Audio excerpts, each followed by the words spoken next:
Assalamualaikum warahmatullahi wabarakatuh. Jumpa lagi di Radio Jurik. Alangkah lebih baiknya buat yang baru menemukan Radio Jurik, bantu di subscribe dan dipicit tombol loncengnya. Kali ini Radio Jurik memiliki cerita Dukun Santet Desa Sekarwangi bagian keempat. Kita langsung aja ke ceritanya yang memiliki judul Dukun Santet Desa Sekarwangi bagian keempat. Selamat mendengarkan.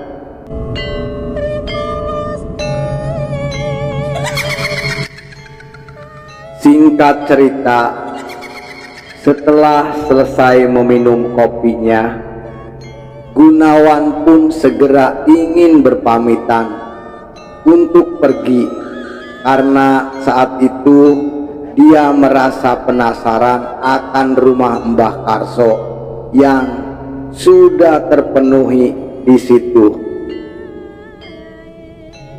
Sudah terlaksana. Akhirnya Gunawan pun tahu rumahnya Mbak Karso. Dia berdiri dan memanggil nenek tersebut dengan nada yang cukup keras. "Nek, Nek, saya mau pamit pulang," teriak Gunawan. Hingga akhirnya beberapa saat kemudian nenek-nenek tersebut kembali untuk menemui Gunawan yang waktu itu sudah berdiri di depan Gunawan. "Saya pamit ya, Nek. Terima kasih banyak minumannya," pamit Gunawan dengan sopan santun. "Terima kasih sudah mampir," jawab nenek. Dan akhirnya Gunawan pun perlahan membuka pintu rumah Mbak Karso dan keluar meninggalkan rumahnya. Tapi anehnya, baru saja Gunawan keluar dari rumah Mbak Karso, perasaan Gunawan yang sebelumnya tenang, waktu itu seketika tegang. Tubuhnya bergetar dengan matanya yang melihat ke arah kanan dan kiri, seolah-olah dia tidak percaya dengan apa yang ada di depan matanya. Bagaimana tidak, ketika Gunawan keluar dari rumah Mbah Karso, keadaan tiba-tiba sudah larut malam. Padahal nyatanya Gunawan pun juga sangat ingat jika sebelumnya dia masuk rumah tersebut masih pagi hari dan di dalam rumah hanya minum kopi. Dan tidak hanya itu, rumah Mbak Karso yang sebelumnya berpenghuni waktu itu juga tiba-tiba terlihat kosong terbengkalai. Mengetahui semua itu, rasa takut Gunawan rasanya sudah tidak bisa diceritakan lagi.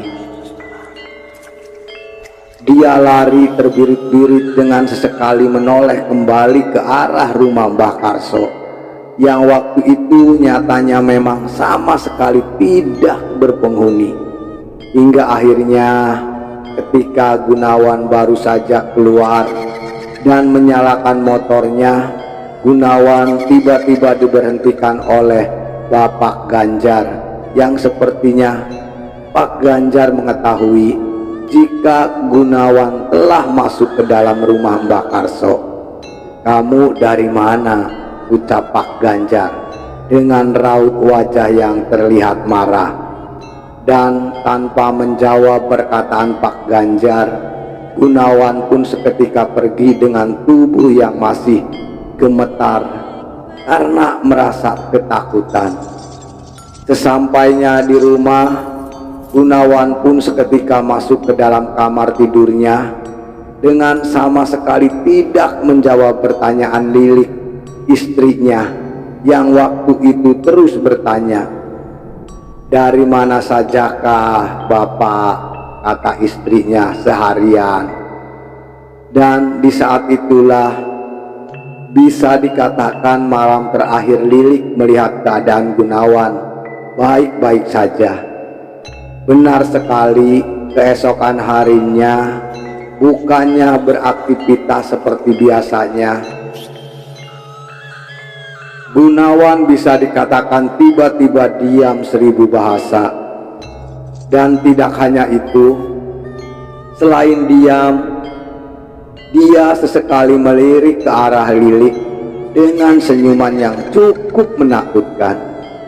Mengetahui semua itu, Lilik pun sebagai istri berusaha menyadarkan Gunawan suaminya yang waktu itu sudah semakin aneh saja. Dia menari, menangis, dan sesekali tertawa seperti orang yang kurang waras. Ditambah tidak jarang pula dia berlari ke belakang rumah untuk mengambil rumput yang saat itu seketika dia makan layaknya hewan. Bahkan yang membuat Lilik terheran-heran adalah ketika Gunawan menangis, tertawa, dan bergumam, suara yang keluar dari mulut Gunawan bukanlah suara Gunawan, melainkan suara kakek-kakek tua. Mengetahui semua itu, Lilik pun sebagai istri seketika meminta bantuan kepada tetangga kanan kirinya. Dan tidak lupa dia juga meminta bantuan kepada pihak pemerintahan desa. Tapi sayangnya semua usaha yang dilakukan untuk menyembuhkan suaminya yaitu Gunawan bisa dikatakan sama sekali tidak ada hasilnya. Mulai usaha medis dan non medis, waktu itu benar-benar sudah terlihat percuma dengan kondisi Gunawan yang kini sudah diikat di ranjang tempat tidurnya. Setiap malam Lilik hanya menangis, yang waktu itu seluruh anggota keluarga dan saudara Lilik dan Gunawan sudah berkumpul di rumah Gunawan demi menjaga dan melihat bagaimana kondisi Gunawan. Dan singkat cerita, hari-hari pun berlalu begitu saja. Waktu itu sudah 7 hari setelah Gunawan tiba berubah menjadi seperti itu. Tubuh Gunawan saat itu sudah sangat kurus, matanya terus berputar melirik dengan air liur yang terus saja keluar dari mulutnya. Setiap harinya Gunawan hanya makan bunga dan minum air putih mentah yang begitu banyak jumlahnya. Sebenarnya tidak sedikit warga yang sesekali mengunjungi Gunawan, tapi semua warga hanya terkesan mengunjungi dengan tidak sekalipun memberikan opsi. Waktu itu Mas Gunawan sudah di antara kehidupan dan mati. Semua kata orang waktu itu sudah kuturuti agar Mas Gunawan bisa segera sembuh. Tapi sayangnya keadaan Mas Gunawan semakin lama sudah semakin mengkhawatirkan saja, ucap istrinya yaitu Lilik. Dan hingga akhirnya Tuhan pun memberikan jalannya. Malam itu di sela-sela Lilik istrinya Gunawan duduk menjaga Gunawan, tiba-tiba datang Pak Ganjar yang terlihat penasaran dengan keadaan Gunawan. "Saya dengar suamimu sakit." "Dia sakit apa?" tanya Pak Ganjar. "Nggak tahu aku, Pak," kata Lilik istrinya Gunawan. "Iya, sepertinya ini sudah seminggu yang lalu, sudah lesu," kata Lilik istrinya Gunawan. Mengetahui hal itu, Ganjar pun berjalan pelan-pelan ke arah kamar Gunawan dan memperhatikan bagaimana keadaan Gunawan yang waktu itu terus saja bergelinjangan. Benar sekali, sesuai dengan dugaanku. Gunawan memang diikuti, ucap Pak Ganjar. Dengan pelan-pelan, dia yang seketika berjalan kembali dan duduk di ruang tamu rumah Gunawan. Mendengar ucapan Pak Ganjar yang cukup mencurigakan, akhirnya Lilik pun bergegas mengikuti Pak Ganjar dan bertanya, apa maksud dari perkataan Pak Ganjar sebelumnya? Apa Pak? Apa Pak? Barusan Bapak bilang apa? Apa Bapak mengerti? Suamiku ini kenapa? Tanya Lilik tanpa basa-basi. Mbah Karso, jawab Pak Ganjar dengan sangat jelas. Hah? Mbah Karso? Maksudnya apa sih Pak? Imbuh Lilik dengan perasaan yang semakin penasaran. Sebelumnya aku sempat melihat suamimu ini masuk ke dalam rumah Mbah Karso, ucap Pak Ganjar melalui obrolan. Mendengar hal itu, Lilik seketika diam. Ia duduk dengan perasaan yang sudah campur aduk, tidak karuan, karena dia pun tahu Mbah Karso adalah pemilik rumah kosong yang sangat dijauhi oleh warga. Dia tidak akan bisa sembuh, yang bisa menyembuhkan hanya Mbok Emi. Beliau yang paham bagaimana kesaktian dan penangkal ilmu Mbah Karso, ucap Pak Ganjar. Mbok Temi? Siapa itu Mbok Temi Pak? Tanya Lilik, istrinya Gunawan. Mbok Temi dulu pembantu Mbah Karso, tapi entah apa masalahnya, tiba-tiba Mbok Temi mengundurkan diri tepat 40 hari sebelum Mbah Karso meninggal dunia, terang Pak Ganjar. Loh, kok begitu? Ayo antar aku menemui Mbok Temi Pak. Aku mohon Pak, ucap Lilik merintih kepada Pak Ganjar. Masalahnya Mbok Temi sekarang di mana? Aku juga enggak tahu. Informasi terakhir yang ku dapat sejak kematian Mbah Karso, katanya Mbok Temi sudah tidak pernah lagi pulang, ucap Pak Ganjar dengan sangat jelas. Mendengar hal itu, Lilik kembali lemas. Tatapannya matanya sangat kosong, dengan perasaan yang sudah tidak lagi bisa diceritakan. Tapi disitulah ketika Lilik masih termenung, ia tiba-tiba mengingat ucapan suaminya jika sebelumnya dia bertemu dengan nenek-nenek tua yang meminta diantar ke rumah Mbah Karso. Lah, aku ingat di mana Mbok Temi sekarang, ucap Lilik. Hah? Maksudnya bagaimana? Ucap Pak Ganjar dengan sangat kaget. Aku tahu Mbok Temi sekarang ada di rumah Mbah Karso, terang Lilik dengan sangat jelas. Mendengar hal itu, Pak Ganjar seketika terkejut dan seolah tidak percaya dengan apa yang barusan Lilik katakan. Kamu kata siapa kalau Mbok Temi ada di rumah Mbah Karso?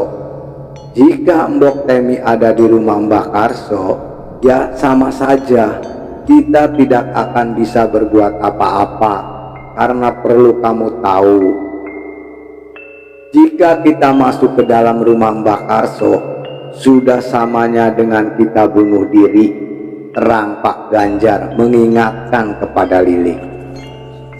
Aku sudah tidak ada pilihan lain Pak.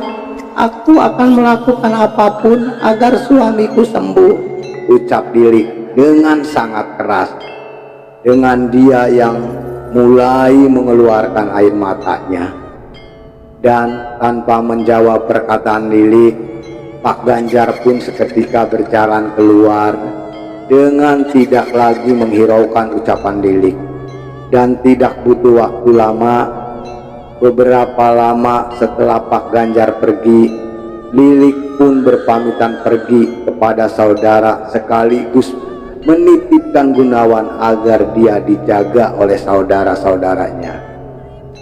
"Mbak, aku mau cari obat buat Mas Gunawan. Ya, aku minta tolong jagain suamiku sebentar," pamit Lilik kepada saudaranya yang ada di rumahnya sambil sedikit tersenyum agar saudaranya tidak ada rasa curiga dan agar saudaranya tidak ada yang ikut dengannya. Hingga akhirnya sekitar pukul 20.30 malam, Lilik pun menuju rumah Mbah Karso dengan secuil harapan bahwa dia akan berjumpa dengan Mbok Temi. Langkah demi langkah, waktu itu dia tapaki dengan tidak sedikit pun ada rasa keraguan di hatinya. Yang ada di dalam pikiran Lilik hanya itu jalan satu-satunya agar suaminya yaitu Pak Gunawan bisa sembuh seperti sedia kala. Dan puncaknya, setelah berjalan beberapa lama, akhirnya Lilik sampai di depan rumah Mbah Karso. Sesampainya Lilik di depan rumah Mbah Karso, perasaan Lilik sebenarnya sedikit terguncang karena saat itu dia melihat keadaan rumah Mbah Karso benar-benar gelap, tidak seperti biasanya. Jika biasanya menurut warga rumah Mbah Karso menyala lampunya ketika malam, tiba waktunya itu rumah Mbah Karso benar-benar gelap gulita. Dan dengan kembali menguatkan pikirannya, akhirnya Lilik pun berjalan dengan pelan mendekati gerbang rumahnya yang waktu itu berjarak tinggal hanya beberapa langkah saja. Hingga akhirnya sesampainya Lilik di depan gerbangnya, dia pun mulai berteriak memanggil nama Mbok Temi berkali-kali. "Mbok Temi, bisa mendengar teriakannya? Mbok Temi, Mbok Temi," teriak Lilik berulang-ulang. Namun karena teriakan Lilik tidak ada yang menjawab, akhirnya Lilik pun membuka gerbang tersebut dan berjalan mendekati rumah Mbah Karso dengan matanya yang mulai melirik ke sana kemari. Rumah ini benar-benar seram deh, pikir Lilik.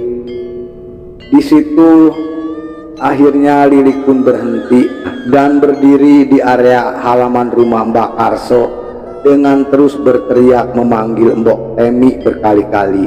"Mbok Temi, Mbok Temi, Mbok Temi." Hingga akhirnya setelah cukup lama Lilik berdiri dan berteriak, tiba-tiba pandangan Lilik teralihkan dengan salah satu ruangan yang ada di lantai 2 yang waktu itu terlihat menyala lampunya. Dan tidak hanya menyala, Lilik juga melihat adanya sekelebatan orang yang berjalan melintas begitu saja. Mengetahui hal itu, Lilik pun kembali berteriak-teriak dengan harapan agar orang tersebut mendengarnya. Tapi sayangnya tidak ada satupun orang yang membalas teriakannya. Dengan hanya lampu yang masih terlihat menyala dengan redup-redup. Di situ, karena Lilik menganggap jika memang ada orang di rumah Mbah Karso, akhirnya Lilik pun berjalan pelan-pelan ke arah pintu utama rumah Mbah Karso dan dia ingin menuju ke lantai 2, tepat di mana sumber cahaya tersebut berada. Tapi sayangnya ketika Lilik sampai di pintu utama rumah Mbah Karso, Lilik sangat kesulitan membuka pintunya karena saat itu pintu utama rumah Mbak Karso dalam keadaan terkunci rapat. Dan tidak kehabisan akal, ia pun berjalan memutari rumah Mbak Karso tersebut dengan harapan ada jalan masuk yang lain yang bisa dia gunakan.